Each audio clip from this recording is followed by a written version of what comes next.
Hey hey anak nongkrong tercinta, finally kelanjutan dari film yang sempat hit pada tahun 2017 karya sutradara Joko Anwar siap meramaikan jagat perhororan industri film Indonesia. Pengabdi Setan 2 Communion merupakan horor yang paling ditunggu-tunggu dan timing yang tepat kalau film ini tuh rilis di tahun 2022. Nggak terlalu dekat dan nggak terlalu jauh juga dengan Pengabdi Setan 2017.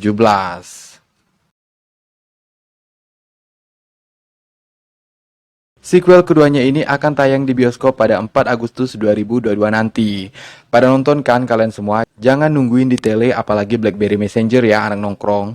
Rapi Film selaku rumah produksi telah merilis teasernya yang berdurasi 42 detik. Sedikit gambaran mulai terlihat dari teasernya ini, seperti settingan yang berada di sebuah apartemen. Dan hal ini memang nyambung dengan film pertamanya.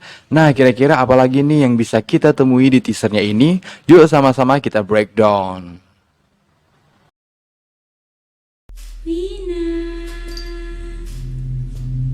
Pada 4 detik pertama saat si ibu memanggil-manggil Pina, samar terdengar suara kerenceng. Hal ini mengingatkan kita pada suara lonceng yang digunakan ibu dalam Pengabdi Setan 2017. Apakah ibu di versi kemudian ini juga memiliki lonceng?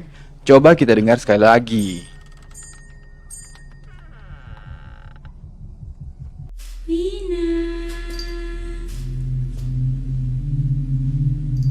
Wina, Wina. Ibu, ibu, Sepertinya suara yang ada dalam versi komunian ini bukan lonceng karena suaranya berbeda. Mungkin benda yang mengeluarkan bunyi tersebut seperti gelang atau gelang kaki. Wina, ibu, ibu. Lanjut scene selanjutnya, suara kerenceng semakin jelas terdengar dan siluet perempuan berambut panjang muncul di dekat tangga. Ia terus memanggil Pina.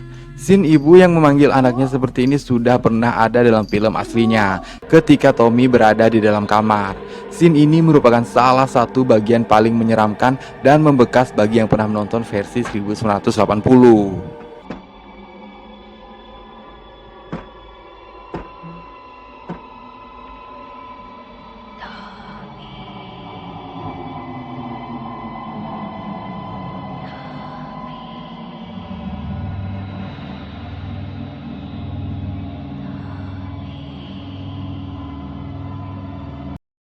Sementara untuk siluet ibu yang muncul juga pernah dihadirkan dalam versi 2017 ketika Rini mengambil wudhu. Meski cuma siluet bayangan tapi benar-benar bikin merinding.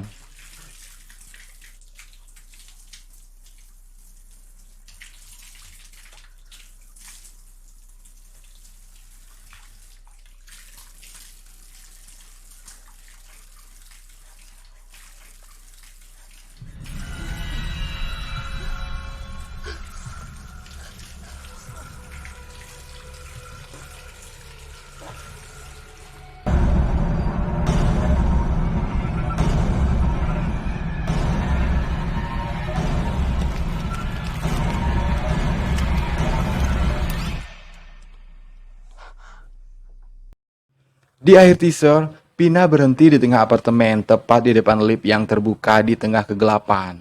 Membuka cerita jika film keduanya ini mengambil settingan di sebuah apartemen. Hal ini nyambung dengan kisah sebelumnya, di mana setahun setelah para mayat hidup menyerang rumah Rini dan keluarganya, mereka lari bersama Pak Budiman.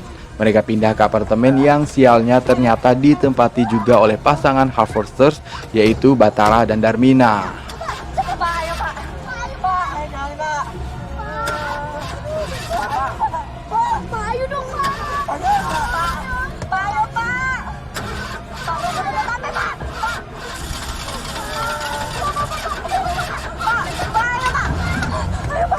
Ian, dia bukan anak kamu.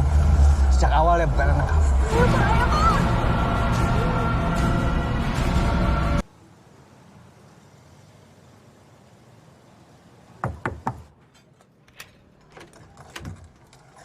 Halo, ini aku bawa makanan, masaknya kelebihan.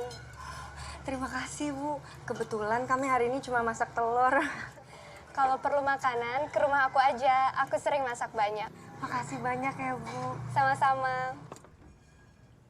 Udah kamu kasih makanannya? Sudah. Kasihan mereka.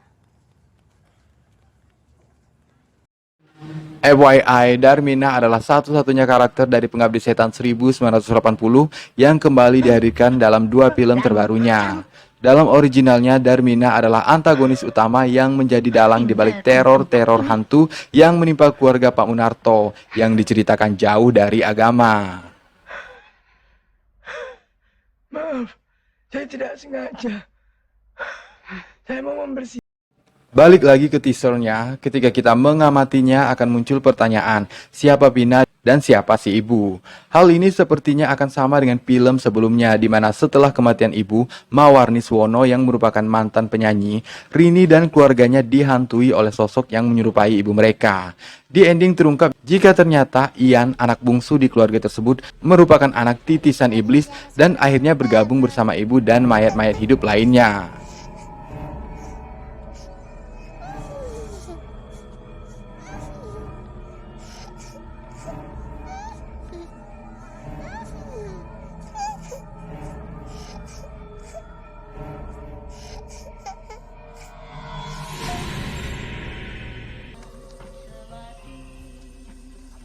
Yan?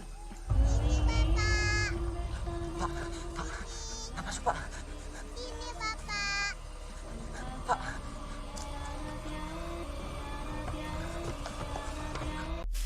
Apakah mungkin Pina juga sama seperti Ian, merupakan anak titisan iblis yang coba diambil oleh ibunya?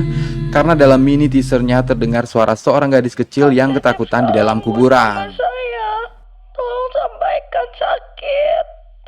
Kuburan saya sempit, Mama.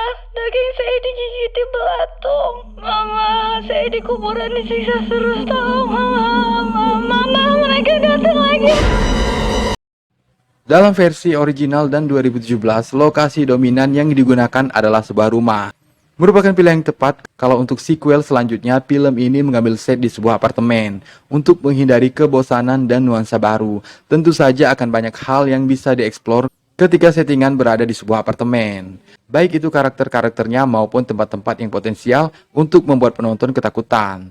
By the way, rumah dan horor adalah bagian yang tak terpisahkan dalam sebuah film, apalagi film horor Indonesia.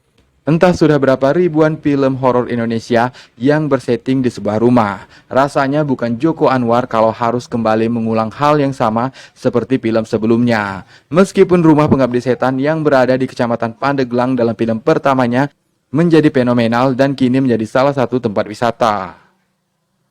Dalam teaser berdurasi 42 detik ini tersimpan petunjuk tersembunyi yang tak akan bisa kita lihat jika kita memutarnya dalam durasi yang normal. Namun kalau kita memelankannya maka akan terlihat mayat-mayat hidup berbentuk pocong yang tengah sujud dan seorang pria yang berdiri namun wajahnya tertutup silau cahaya senter. Kira-kira siapa si pria itu dan kepada siapa pocong-pocong itu bersujud? Kemungkinan besar pria yang berdiri tersebut adalah Barata, karakter yang diperankan oleh Fachri Albar. Sementara di depan mereka kemungkinan ada Darminah yang diperankan oleh Asmara Abigail. Kenapa pocong-pocong itu bersujud pada Darminah? Coba kita flashback ke film originalnya. Di film ini Darminah adalah bosnya para mayat hidup. Dialah yang membangunkan ibu, Pak Karto, dan Herman. Dan kemungkinan besar dia jugalah dalang di balik mayat-mayat hidup yang menyerang Rini dan keluarganya. Perintahku. Wah.